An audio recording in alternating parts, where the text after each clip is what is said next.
But let's also bring on board Ramesh Iyer, MD at Mahindra Finance. He joins in on the show. Ramesh, hi, morning. Firstly, wish you a happy 2014 from all of us.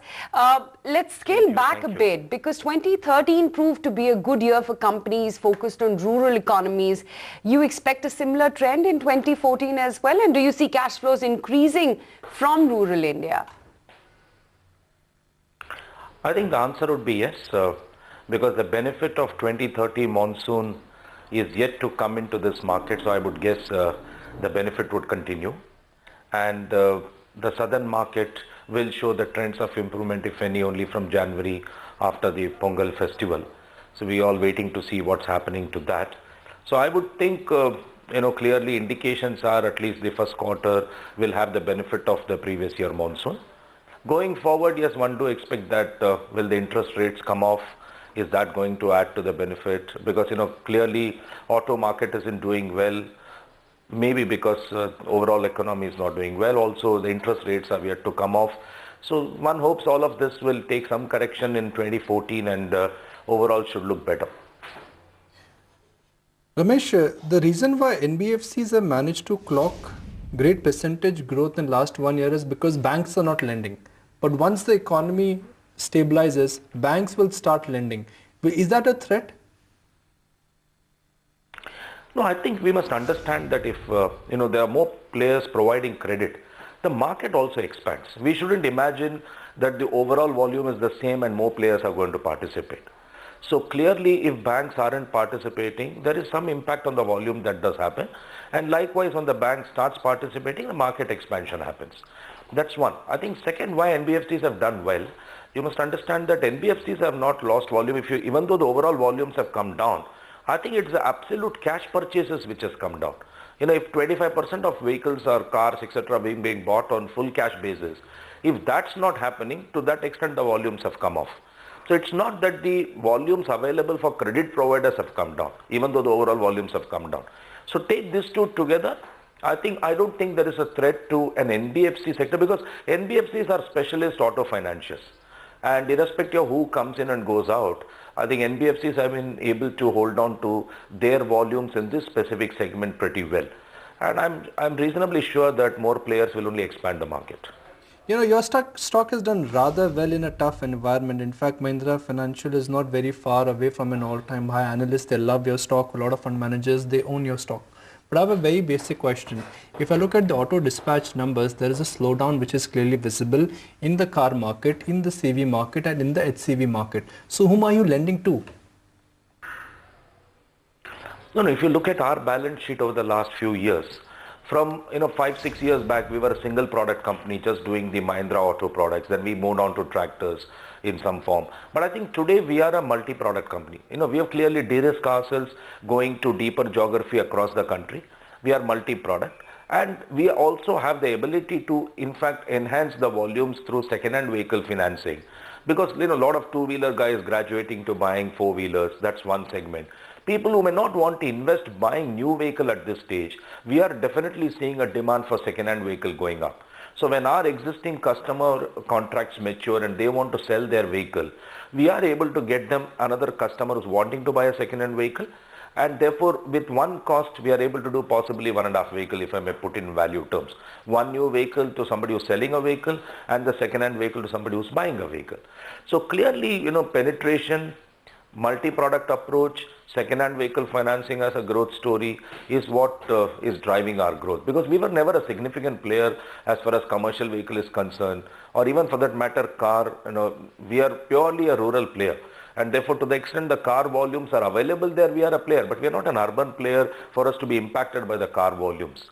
So I think our story is clearly multi-product, deeper geography, second-hand vehicle financing. Again, I'm repeating, expanding the market has to be the role of a credit provider. Ramesh, you recently took the decision to exit HCV markets as well. What was the rationale behind that? Are yields not good enough? It's not just the yield. We came into heavy commercial vehicle just about 18 months or 2 years back. And as I said, we are not a significant player. And the need for somebody who's buying a commercial vehicle today is pretty steep. They want high quantum finance maybe, they want much lower rate. Maybe they will even look for a very long period financing. And a new player like us would never be able to satisfy those kind of requirements. And therefore we felt it prudent that before we can get into in any form in a bigger way and in a difficult market as today, we thought it prudent to go a little slow. It's not really, we've completely come out of it, but we are very selective in the sense, we always chose profile of customers who buy one vehicle, two vehicle and not really fleet operator. But we do continue to participate in the LCV financing, in the pickup range of vehicles, the smaller ones. So we are still there in a big way into that segment. Yes, heavies we are a little slow. But I also said along with when we said we are moving out at this stage, I also said that that's going to be a very clear growth story for us as the market starts reviving. We do see heavy commercial vehicle will contribute to our growth. Ramesh, I was looking at my notes in the morning and you've reported a CAGR growth of about 36-37% for last 4 years now, which means your balance sheet in every 2.5 years has actually doubled. On such a large base, are you confident of maintaining your historic averages, or somewhere the base effect would kick in and it will be difficult for you to grow at about 35% plus now?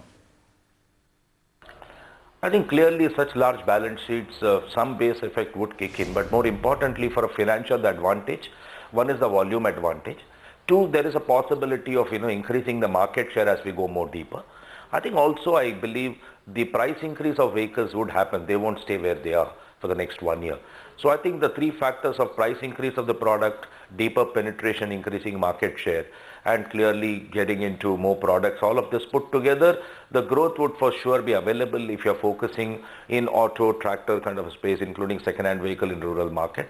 Now, whether it's going to double in every 2 years, 3 years kind of a thing, it's at the end of the day, some impact also because of the way the market is will also come in. And I must admit, yes, the base effect will also kick in to some extent, for sure. How do I judge what kind of growth rate are you likely to clock? What could be the range? 30 to 35 or 25 to 30? Sorry that I can't really put a number to that, but I must tell you that, we have close to 3 million customers that we have worked with, and every year at least about 500,000 customer mature. Our whole attempt is to how do you retain this customer either for buying a new vehicle or, get us another customer who's going to buy a second-hand vehicle, or through existing customer generate more customers. So I'm not really overly worried in the sense of if the market is behaving one particular pattern, how are we going to maintain our growth in that situation? And there we very clearly are based on our customer, and I'm repeating based on our penetration. So I may not put a number to it, but our focus will continue to be how to maintain the growth. Are you also contemplating any hikes in your lending rates anytime soon? Not immediately, because we did one sometime around November, and therefore there is no real room for increasing the lending rate. Again, I must mention here that, you can't just continuously keep increasing the lending rate, because at some stage it would impact the customer's repayment, and especially when the interest rates then starts coming off. And therefore, we are already running, 50 basis point uncovered from our overall borrowing cost increase in the last about 15 months or 18 months to the lending rate increases that we have taken. But I think we also need to bring in some kind of an efficiency in the sense of our cost of operation. With multi-product from the same branch, the productivity does go up, and therefore there is clear scope for the overheads to come off. And we are maintaining our quality of asset. We don't see any major pressure on quality of asset. So I think the ultimate level of return on asset will still be maintained, even though the net interest margins, there could be some change that can happen either due to borrowing cost increase or due to product mix change, but that doesn't really impact the return on asset.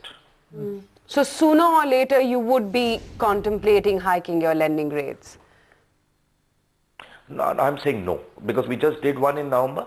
So we don't see, unless there is a substantial or a steep increase in the borrowing cost, we are clear that there's going to be no increase in the lending rate. Fair point. Any fundraising plans in 2014? No, I think we did our QIP last November and we said we are okay for 2 years in terms of our capital. And clearly we're running currently about 18% capital adequacy. I think that will do us good for our growth rate going up to 2014, and so there's really no plans on capital raising. Really good chatting with you, Ramesh, and hope you have a profitable 2014. Good speaking with you as always. That's Mahindra & Mahindra Finance. Let's just bring up the stock price as well. Just a wee bit tempered. While the market is getting a little bit wobbly in a very, very narrow band, not really, budging anywhere, while the broader markets are holding out relatively better.